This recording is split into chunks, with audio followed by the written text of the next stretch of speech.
Canta.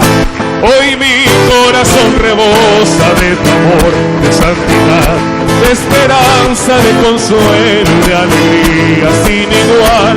Hoy mi corazón rebosa de tu amor, de santidad, de esperanza y de consuelo y de alegría sin igual. Ayombe cuya que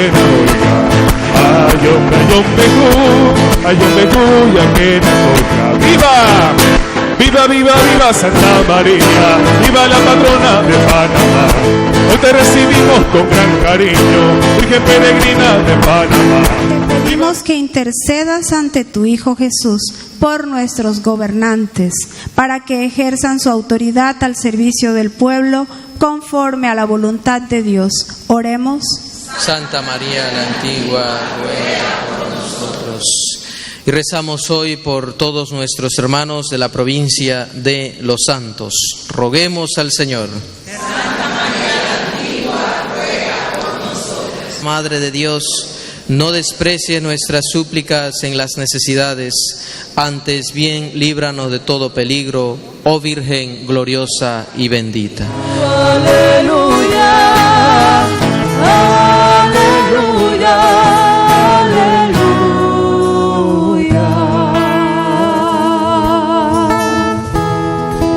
Hermanos y hermanas, que el Señor esté con todos ustedes. Lectura del Santo Evangelio según San Mateo. Gloria a ti, Señor. Tiempo. Inmediatamente después de la multiplicación de los panes, Jesús hizo que sus discípulos subieran a la barca y se dirigieron a la otra orilla, mientras Él despedía a la gente. Después de despedirla, subió al monte a solas para orar. Llegada la noche, estaba Él solo allí. Entretanto, la barca iba ya muy lejos de la costa y las olas la sacudían, porque el viento era contrario. A la madrugada, Jesús fue hacia ellos, caminando sobre el agua. Los discípulos, al verlo andar sobre el agua, se espantaron y decían: «Es un fantasma», y daban gritos de terror. Pero Jesús les dijo enseguida: «Tranquilícense y no teman, soy yo». Entonces le dijo Pedro: «Señor, si eres tú, mándame ir a ti caminando sobre el agua». Jesús le contestó: «Ven». Pedro bajó de la barca y comenzó a caminar sobre el agua hacia Jesús. Pero al sentir la fuerza del viento, le entró miedo, comenzó a hundirse y gritó: «Sálvame, Señor». Inmediatamente Jesús le tendió la mano, lo sostuvo y le dijo: «Hombre de poca fe, ¿por qué dudaste?». En cuanto subieron a la barca, el viento se calmó. Los que estaban en la barca se postraron ante Jesús diciendo: «Verdaderamente tú eres el Hijo de Dios». Palabra del Señor. Gloria a ti, Señor Jesús.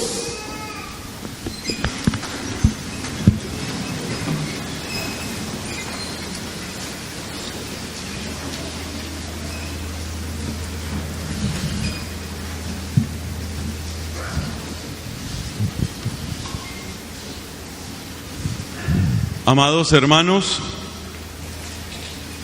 es propio del pecado crear división y es propio del amor crear unidad.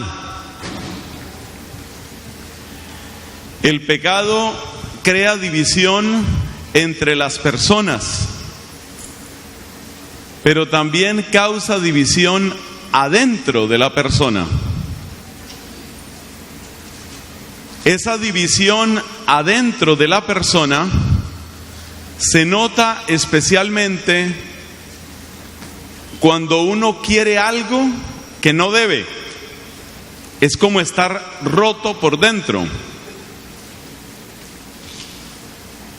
Por ejemplo, la persona que quiere apropiarse de algo que no le pertenece.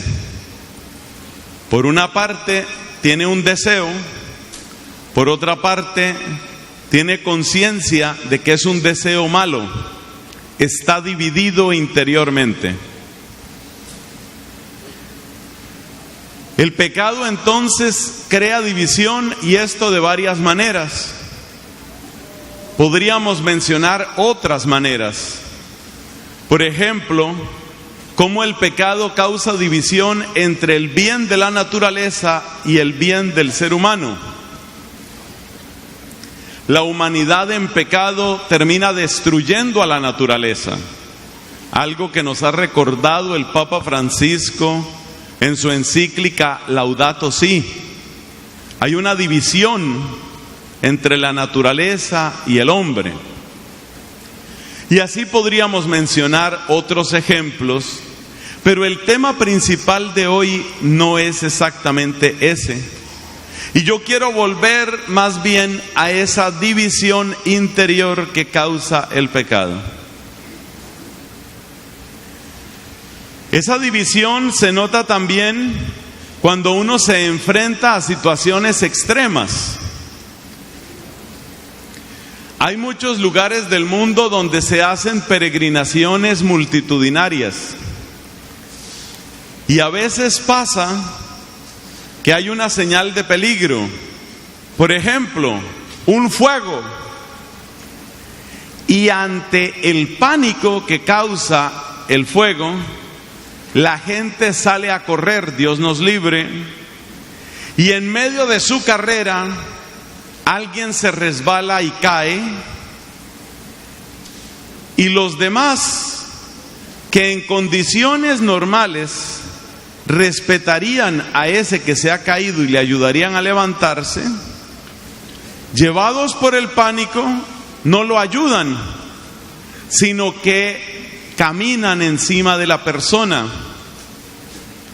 De este modo han muerto muchos también en este año. Se llama una estampida. En una estampida, la gente muerta de pánico sale a correr y se pisan unos a otros. No hay espacio para la compasión, no hay espacio para la reflexión. Luego sale el saldo del desastre: 15 muertos, 40 muertos, muchísimos heridos. De modo que ante las situaciones trágicas, adversas, inesperadas, fácilmente uno actúa de una manera egoísta, irracional, salvaje, en contradicción con los propios principios. Cuando se estaba hundiendo ese barco tan famoso, el Titanic, se aplicó una regla que se suele aplicar en esos casos: darle prioridad a las mujeres y a los niños. Pero se dio el caso de algunos varones que se disfrazaron de mujer para subirse a los botes salvavidas, llevados por el momento de miedo a la vista de una situación trágica. Le quitaron el lugar a niños y a mujeres, se quedaron con esos sitios disfrazados ellos de mujer, y así salvaron su vida, pero muchas veces para quedar después con una sensación de culpa que nunca les abandonó. No tanto por el hecho de haberse disfrazado de mujer, que ya podría ser, sino sobre todo de pensar: le quité la posibilidad de salvación a un niño o a unos niños o a una mamá. Es decir, que el miedo hace que uno se rompa por dentro y uno empiece a obrar de una manera irreflexiva, instintiva, muchas veces cruel. No pasa siempre, pero sí sucede. Y aquí conectamos en un primer momento con el Evangelio de hoy. Observemos lo que le sucede al apóstol Pedro. En el momento en el que entra el miedo, sale la fe. Si le abres la puerta al miedo, expulsaste de tu casa la fe. Porque el miedo desarticula la unidad que Dios quiere de nosotros. El miedo nos divide interiormente y hace imposible esa unidad que es la que Dios quiere a través de la inteligencia y a través de la fe. Ahí hay una primera conexión entre esta reflexión y las lecturas de hoy. Pero resulta que la primera lectura, que fue tomada del primer libro de los Reyes en el capítulo 19, nos cuenta una experiencia mística que tuvo el profeta Elías. El profeta Elías se encuentra con 3 fenómenos de los que producen pánico. Un viento huracanado, que es algo enloquecedor. No piense usted en un ventarrón simplemente, piense en un ciclón, piense en un tornado, piense en un huracán. Luego, otra experiencia muy fuerte, un terremoto. El terremoto que enloquece a la gente, no solamente por el movimiento, sino por el crujir de la masa terráquea. Es algo que no se olvida. Quien ha estado en un terremoto serio, lo que más recuerda es el ruido, no el movimiento, el ruido. Es algo que causa pánico. El fuego, ya lo hemos mencionado en el ejemplo de la estampida, el fuego también causa pánico. Entonces, lo que vivió Elías es que en esas experiencias impresionantes, avasalladoras, como es el huracán, el terremoto, el incendio, en esas experiencias que son impresionantes, pero que en el fondo te dividen interiormente o revelan la división que llevas por dentro, si soy más preciso. En esas experiencias bárbaras, la persona queda paralizada, desarticulada, fragmentada, rota por dentro. Y lo que nos muestra la experiencia del apóstol San Pedro es que cuando uno está roto por dentro, cuando uno está fragmentado, cuando uno está muerto de pánico, es imposible la fe. Entonces ya llevamos un segundo punto, que es esa conexión entre el Evangelio y la primera lectura. ¿Cuál es esa conexión? Esa conexión es el pánico, es el miedo. Lo que le sucedió a Pedro es que él estaba sobre esa superficie líquida y resulta que viene la fuerza del viento, y la fuerza del viento lo desarma por dentro, lo desconecta por dentro, lo desarticula, y entonces él queda incapaz de creer y se hunde. Y se hunde. Bueno, ¿qué podemos aplicar de esta reflexión y de estas lecturas? ¿Qué podemos aplicar para nuestra vida? Con la ayuda del Espíritu Santo, a quien no cesamos de invocar, vamos a tratar de encontrar unas 2 o 3 aplicaciones a nuestra vida. Primera, algunas veces uno cree que cuanto más espectacular, extraordinario, impresionante sea algo, más va a revelar a Dios. De hecho, a Jesús le pidieron cosas espectaculares. A ver, haga una señal en el cielo. Haga haga algo fuerte. Es decir, a veces creemos que Dios se manifiesta más cuanto más impresionante es esa manifestación. Y lo que nos muestra la primera lectura y lo que nos muestra el lago tranquilo del Evangelio es que no es el estilo preferido de Dios. Si recordamos todavía más, nos vamos a un pasaje del libro del Éxodo en el que Dios le dijo a Moisés: me voy a mostrar a todo el pueblo, diles que se purifiquen y que pasado mañana me voy a mostrar a todo el pueblo, que laven sus ropas y que estén todos listos a los pies de la montaña. Y efectivamente, temprano en la mañana estaban las huestes de Israel al pie de la montaña santa, el Horeb, y todos reunidos, y de repente empieza a salir como un humo de toda la montaña ardía. Fue la misma montaña donde Moisés vio la zarza, solo que ahora todo el monte se volvió zarza. No era un matorral el que estaba ardiendo, era toda la montaña. Y empieza como a salir fuego, y empieza a sacudirse la tierra entera, y empieza un clamor junto con ese terremoto, empieza un clamor de trompetas que nadie veía, nadie sabía de dónde salía ese ruido, y empieza a subir el volumen de esas trompetas, algo así como los ejércitos del cielo que vienen a hacer de escolta al Rey de Reyes. Y va subiendo el volumen, y va creciendo el humo, y va temblando la tierra, y la gente entra en pánico y dice: Moisés, Moisés, que no nos hable Dios, que no nos hable Dios. Háblanos tú. Háblanos tú. Entonces, la primera enseñanza es esa. A veces uno cree que Dios interviene más cuando rompe más el orden de la naturaleza o el orden o secuencia de las cosas. Uno como que a veces le pide a Dios que rompa el orden de las cosas para saber que es Él quien está obrando. Y como decíamos en la predicación de la tarde, efectivamente Dios lo hace, eso se llaman los milagros. Este pasaje se sitúa muy próximo del pasaje de la multiplicación de los panes.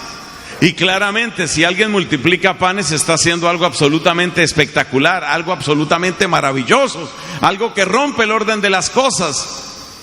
O sea que Dios puede hacer esa clase de manifestaciones, pero no le exijas a Dios que siempre tenga que obrar de una manera espectacular, porque a veces en lo más sencillo, en lo más discreto, en lo más humilde está Él. Entonces, cuidado con pedir cosas espectaculares, sobre todo por un detalle, que hay alguien a quien sí le encanta el espectáculo, hay alguien a quien sí le encanta la ostentación, el ruido, hay alguien a quien sí le interesa mostrarse para hacer creer a todos que es muy poderoso, y ese alguien es el señor de las tinieblas, es el diablo. Por eso en los exorcismos el diablo siempre trata de hacer show, siempre trata de hacer espectáculo, porque esa es la mentira en la que vive el demonio y en la que quiere que nosotros entremos. Es decir, a través de todo el espectáculo, las cosas extrañas que suceden en las personas posesas, sus cuerpos se mueven de maneras imposibles, tienen una fuerza que es inexplicable.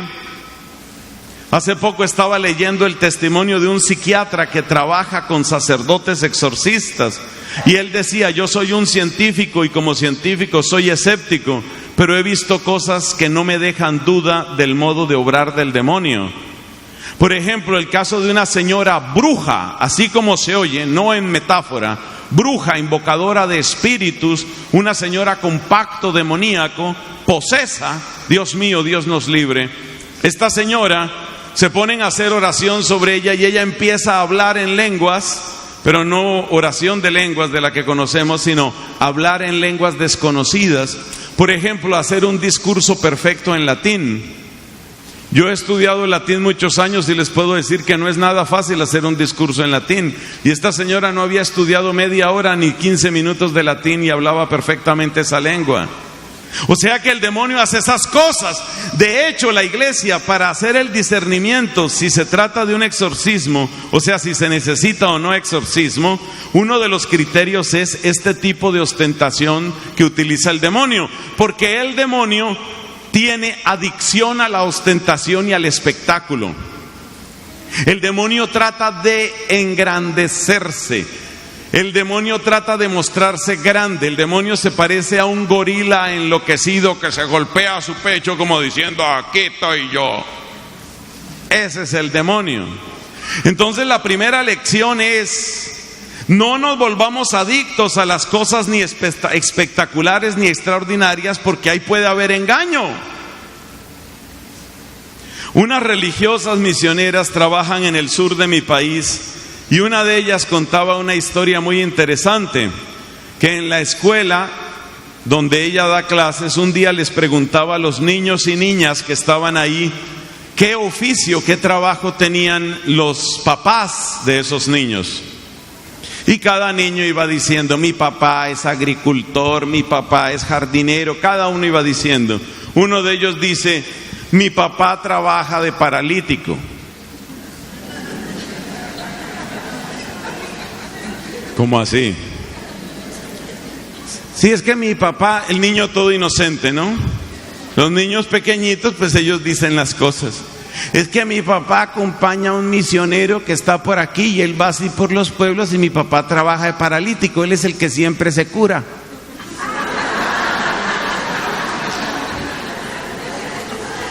Esas son las estrategias del enemigo: hacer ostentación, hacer espectáculo. Por eso la iglesia tiene prohibido, está prohibido que los exorcismos sean filmados y mucho menos transmitidos. ¿Por qué? Porque si tú le acercas micrófonos o cámaras al demonio, le estás acariciando su ego y su deseo de mostrarse y hacer ostentación. Entonces lo de Dios en general, como norma general, lo de Dios es tan discreto. Lo de Dios es como esa brisa de la primera lectura. Lo de Dios es humilde. Tan humilde como ¿qué? Tan humilde como una hostia sobre el altar. Tan humilde como esa hostia. Dele el aplauso a Jesús.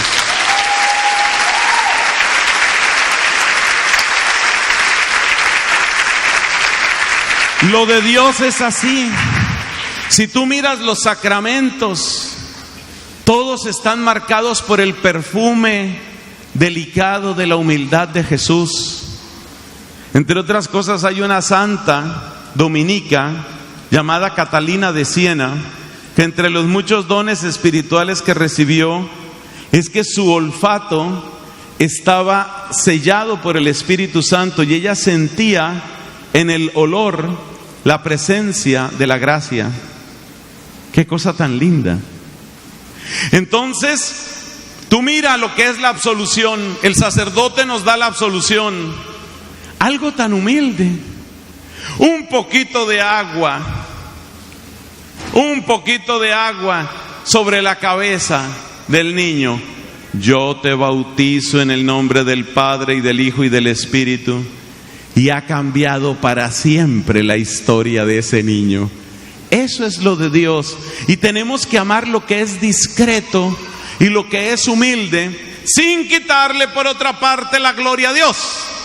Donde Dios quiere hacer un milagro del tamaño que Él a veces los quiere hacer, tipo resurrección de Lázaro, bienvenido el milagro. Pero como norma general, prefiramos el camino de la infancia espiritual que nos enseñó Santa Teresa del Niño Jesús. Prefiramos el camino de la discreción que nos enseñó la Virgen María, tan discreta que después de que prestó ese gran servicio orando para que sucediera Pentecostés, después de eso desapareció. No vuelve a mencionarse a la Virgen en la Sagrada Escritura. ¡Qué cosa tan linda! ¡Qué discreción! ¡Qué humildad! Ese es el estilo de Dios. Y en los pasos de María Santísima hemos de aprender a avanzar. Segunda aplicación a nuestra vida. Cuidado con las divisiones. El mismo profeta Elías que hemos encontrado en la primera lectura de hoy es el que en la cima del Monte Carmelo interpeló a su pueblo con las siguientes palabras: ¿hasta cuándo estarán ustedes cojeando de ambos pies? Si Dios es Dios, sigan a Dios. Si Baal es Dios, sigan a Baal. Pero dejen de estar un rato con Baal, un rato con Dios. Cuidado con la división interior. Esa es la segunda enseñanza. La primera enseñanza es una vida discreta, humilde. Más o menos así como la de un fraile agustino. Así ha de ser la vida. Que si no lo menciono, nadie sabía que estaba ahí. Entonces, esa era la primera, la discreción. La segunda, ¿cuál es? Cuidado con la división interior. Por eso, Elías le dijo al pueblo: a ver, si Yahvé es Dios, sigan a Yahvé. Si Baal es Dios, sigan a Baal, pero decídanse. Yo creo que necesitamos nuevos Elías que en nuestra época nos digan eso. Porque hay cristianos que están revolviendo una cosa con otra. Y la mezcla indiscriminada de distintos credos tiene un nombre en la iglesia, se llama sincretismo. El sincretismo es el pecado de estar revolviendo creencias distintas según me convenga. Entonces hay un peligro en algunas zonas de este querido Caribe, la zona Caribe, hay una cantidad de revueltos muy peligrosos, de los cuales el más famoso y el más venenoso se llama santería. La santería es eso. Es decir, yo sí creo en Dios y sí menciono a los santos, pero resulta que cuando yo estoy mencionando a Santa Bárbara estoy pensando en una antigua divinidad africana. Cuidado con el vudú, cuidado con la brujería, cuidado con la santería. Y eso pasa en algunas regiones del querido Caribe. En todo el Caribe sucede eso. Es muy peligroso eso. Y la gente revuelve una cosa con otra. Los que ya no se consideran de clase social de santería tienen otra santería que se llama la nueva era, que es otro revuelto incomestible, pero que la gente lo consume. Entonces yo me he encontrado en mi vida, con personas que dicen: yo soy católico, pero yo creo en la reencarnación. ¿Cómo va a decir eso, por Dios? La resurrección y la reencarnación son absolutamente incompatibles, porque la resurrección afirma una unidad sustancial única, indestructible entre lo espiritual y lo material, de modo que mi alma y mi cuerpo forman una unidad sustancial, y yo no puedo tener vida eterna si no es con este cuerpo, renovado, claro, por la gloria del Padre y de su Hijo resucitado. Entonces, hay católicos que están revolviendo. Y la segunda enseñanza de hoy, ¿cuál es? Cuidado con esas divisiones.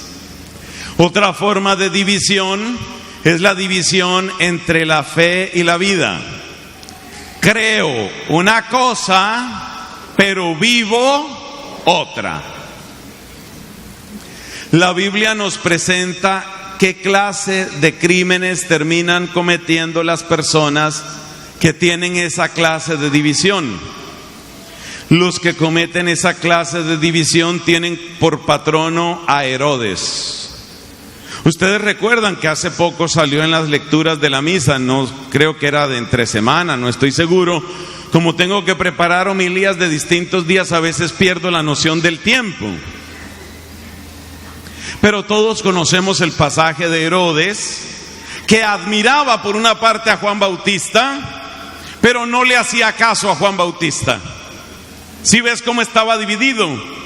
La Biblia dice, lo escuchaba con gusto, pero por otra parte Juan le decía: tú no puedes estar viviendo con la esposa de tu hermano como si fuera tu esposa.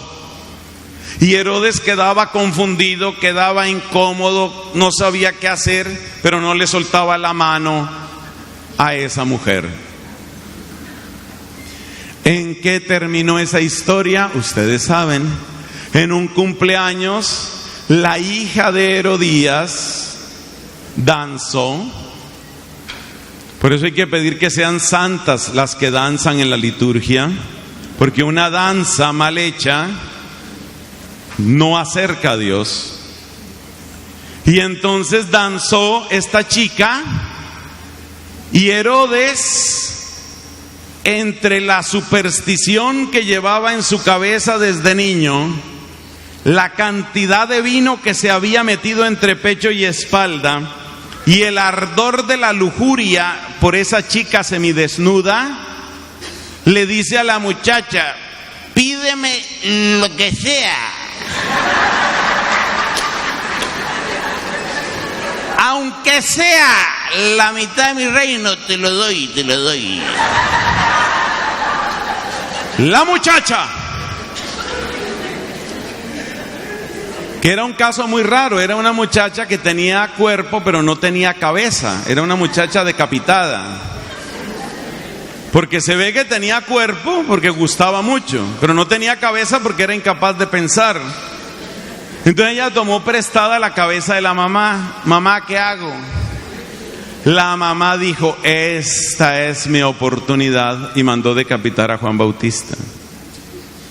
O sea que fíjate que cuando uno está con división interior, tarde o temprano traiciona, y tarde o temprano vende a Cristo por 30 monedas de plata o menos. Ese es otro que tenía división también. Entonces llevamos dos enseñanzas de las lecturas de hoy. Primera, preferir la discreción, la vida humilde. ¿Dios hace maravillas? Sí, pero yo preferiré la vida humilde, discreta, oculta. Dice San Pablo: vuestra vida está oculta con Cristo en Dios. Y María Santísima dice: proclama mi alma la grandeza del Señor, porque ha mirado la humillación de su esclava. Esa es la vida que me toca a mí, una vida de humildad y de ocultamiento. Segunda enseñanza: cuidado con las divisiones. Cuidado con que soy católico pero estoy practicando cosas que no son católicas. O cuidado con que por un lado va mi fe y por otro lado va mi vida. Última aplicación de estas lecturas a nuestra vida. Nos damos cuenta que a Pedro le falló la fe. O mejor dicho, si voy a ser más preciso, Pedro le falló a la fe. Porque la fe no falla. La fe no falla. El que falla es uno que se desconecta de ese don maravilloso. Pedro le falló a la fe. ¿Qué le pasó?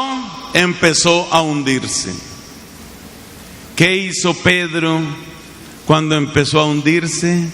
Gritó, pidió ayuda. Pedro no era inocente. Cristo lo regaña, pero lo salva. Mire qué lindo eso. Lo regaña, pero lo salva. Eso quiere decir que si por culpa de mis pecados y miserias yo me estoy hundiendo,